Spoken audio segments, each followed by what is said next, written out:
with this lovely lady here about the context of gratitude, I thought, I got to study about this because am I a grateful person? So when I went out and bought this book, and this book is Okay, Fine, I'm Grateful. This is a journal to catapult me from my default position of griping and negativity to the long-resisted stance of counting my blessings, because it turns out that focusing on the positive actually might be better for my mind, body, and spirit. And in no small part because unhappiness is the gap between expectations and reality. So even though this whole gratitude thing feels like a bandwagon on the woo-woo train, the fact is that deep down I'm ready to start looking at the roses rather than the thorns. And if you absolutely force me to admit it, I will say that in all actuality, I do have very much to be grateful for. Now what's interesting is about this, can you see that the writing went from very large to very, very small? Why? It's the fine print. Thank you. It's the fine print that counts. So when we look at the word gratitude, you're probably thinking event, moment. Oh, I'm grateful for that. Or boy, am I grateful that that's done and over with, right? But what if gratitude were a journey rather than an event or a moment? Piaget, how many of you remember studying him in any kind of psychology? Piaget came up with this cognitive theory that children were not different in their expelling of information and the understanding of information, nor were their cognitive skills any different. It was just simply one of these things that as they learned in these different stages, they grew in their ability to understand. So but gratitude is the journey where we're growing and understanding more each and every day about ourselves. Now this book that I was so good to go out and get didn't do a bit of homework in it. I looked at the pictures once and that was it. So I've had it sitting for 2 months thinking I really need to get to that. So part of my journey is the interesting part of how not to do the gratitude journey and the way somebody else tells you to do it. So let's look at this little video. We have to do some exceptions for the sound.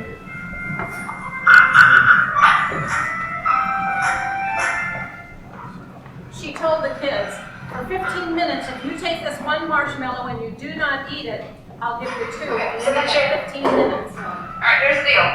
Marshmallow for you. You can either wait, and I'll give you another one if you wait, or you can eat it now. When I come back, I'll give you another one. So then I watch it.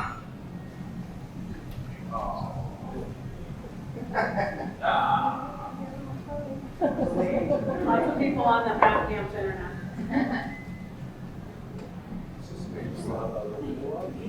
We're waiting this long. For 15 minutes. That's all, folks. Just to really see the torture. Yeah, keep talking. We're gonna play that. Jake's gonna get it. Yeah, you can keep playing. Okay, so what happens with these children is, the study was not actually about marshmallows. It was not about gratitude, but it was about delayed gratification. I'm talking in this like you just didn't know this was a comedy show, right? Anyway, so what they did through this marshmallow test is they did this initial test many, many years ago at Stanford. But they followed that test for many, many, many years later. Now that one is so obscene I can't show it to you in public, okay? But what they found out is that the application of that delayed gratification in these children was indicative of how they would become as an adult. So that kindergarten, the poem that we learned, all the things that we learned in kindergarten got us through life, taking a nap, chilling out, using a pencil, don't run with a pencil, don't run with scissors, that kind of stuff. Well, apparently, we don't teach children to be thankful. We teach them to say please and thank you. But what is it like when we have to learn gratitude and thankfulness as a whole separate topic in our life? Let's talk about the word gratitude. Can you maybe fast forward it and see if it goes? We were worried about the sound. We're not bad, but we're not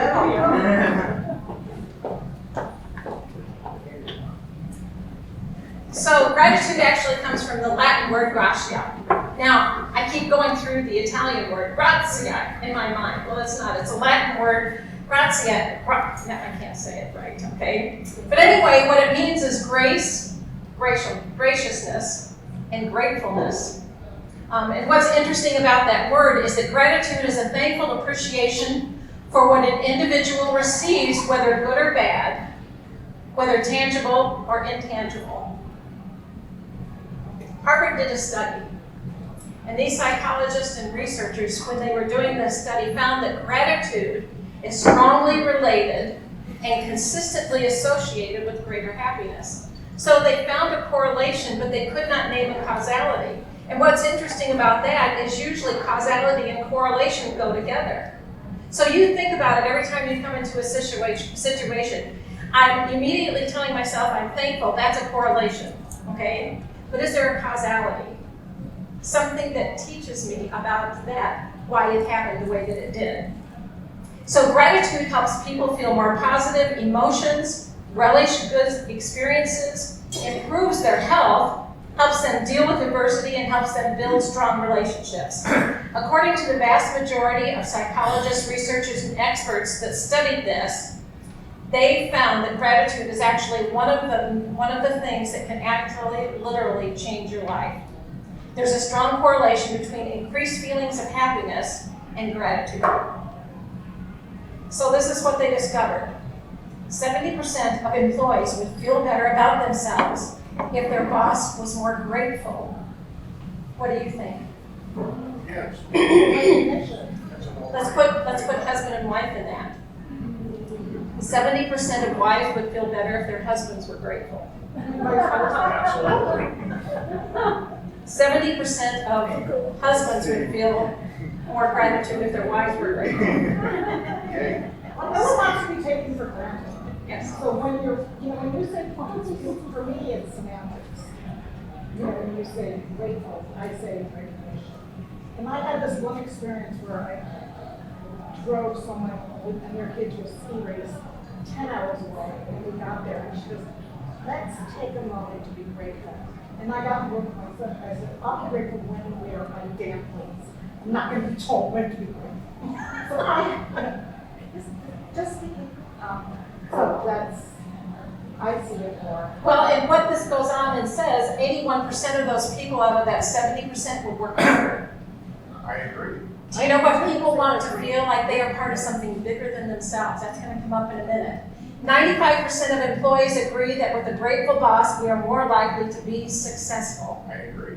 Now, again, put the terminologies in there: son, daughter, husband, wife, worker, solopreneur. 53% of employees would stay at their company longer if they felt appreciation from their boss. What say you? I think it's corporate culture. Well, but still in those single elements, if we feel appreciated, there's something that we connect with, tangible or intangible. In a study of 800 descriptive words, grateful was rated in the top 4%. Over 90% of American teens and adults indicated that expressing gratitude made them extremely happy. So it's kind of like what comes first, gratitude or happiness. Symbolically, we have chosen that word, gratitude, to iterate for us a feeling and an emotion. We think of it kind of not as the marshmallow, but if we can think of it in the journey, the gratitude changes. We don't have to think of it as, I'm grateful that, he said hi to me. I'm grateful my boss was kind to me that one time. Because the journey of gratitude makes a big difference in our lives. This is my son, Isaiah. I have 7 children, as was mentioned, 2 step, 3 biological, and 2 adopted. Isaiah was the youngest. We were empty nesters, and we loved it immensely.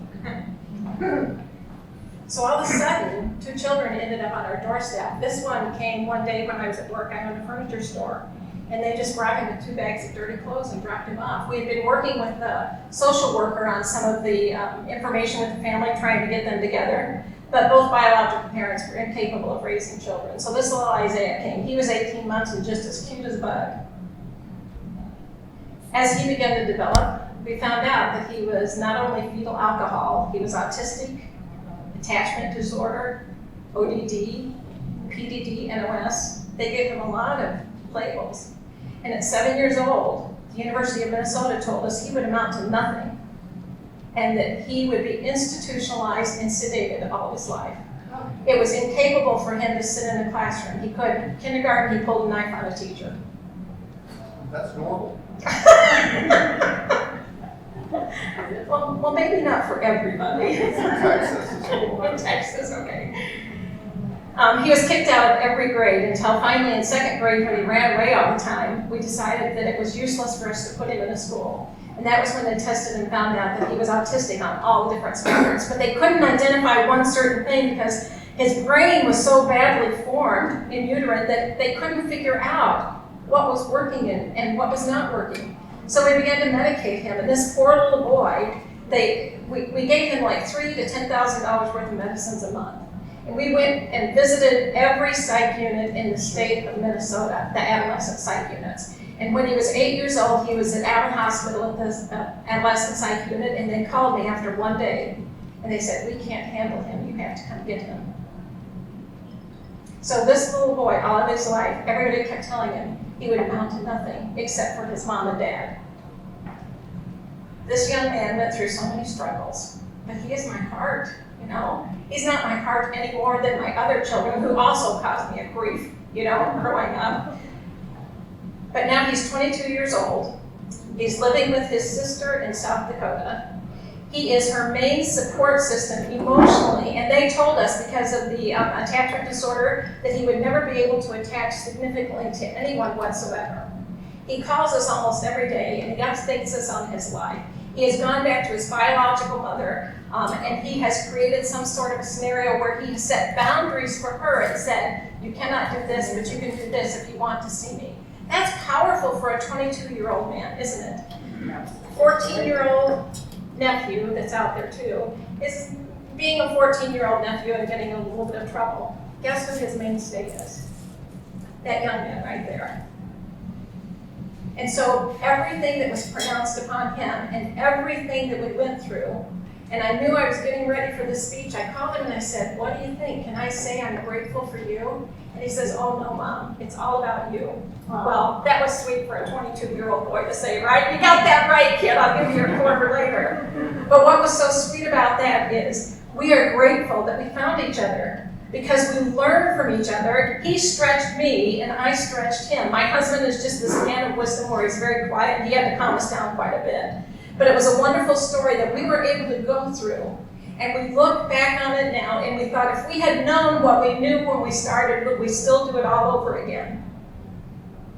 So you're recognizing the pain in my life, okay? What we went through. But how about the pain in your life?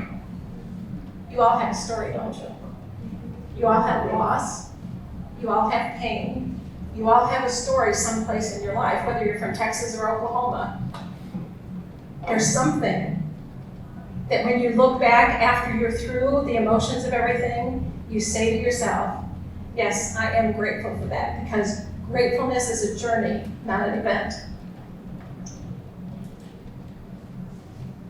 There was a story about Freemasons. An architect was asked to go build a cathedral in Europe. And so he went and he was hiring masons all over the place. And then he went one day and he was checking these masons out. And he looked at one mason and he said, "Hey there, what are you doing?" And he said, "I'm cutting stone." And he thought that's a pretty good answer. He's working. He's going to get paid at the end of the day. He asked the second man, "So what are you doing?" And that man said, "I'm building a wall." Because you see, he went beyond the one stone and he got the picture that I see a wall and I'm contributing to that wall with what I'm doing. And to the third man, he asked him, "What are you doing?" And that man said, "I'm building a cathedral." And it connected with that architect then, that if everybody could have the attitude of that last architect, what a difference it would make in how fast that building got put together. So let me ask you, what are you building in your life? Are you cutting stones? Or are you building a cathedral? What's going to get you there faster? Gratitude, ungratefulness, graciousness, grace. My question today for you is, when you wake up in the morning, do you wake up with this heart of whatever comes? Whatever is put before me, I'm not going to kick it. I'm not going to embrace it. But I can be grateful a little bit before, but a lot afterwards. Because you see, it's about our mindset. Gratitude is about the journey. It's not about the event. It's about that long term, setting ourselves up and in a position where we see life as something that teaches us and something that we can be grateful for. Is your life graceful? Well, I'm not graceful, so I didn't mean to say that word, okay? Is there grace involved in your life? Is there graciousness? And is there gratefulness? What cathedral are you building for yourself? Thank you, Melissa.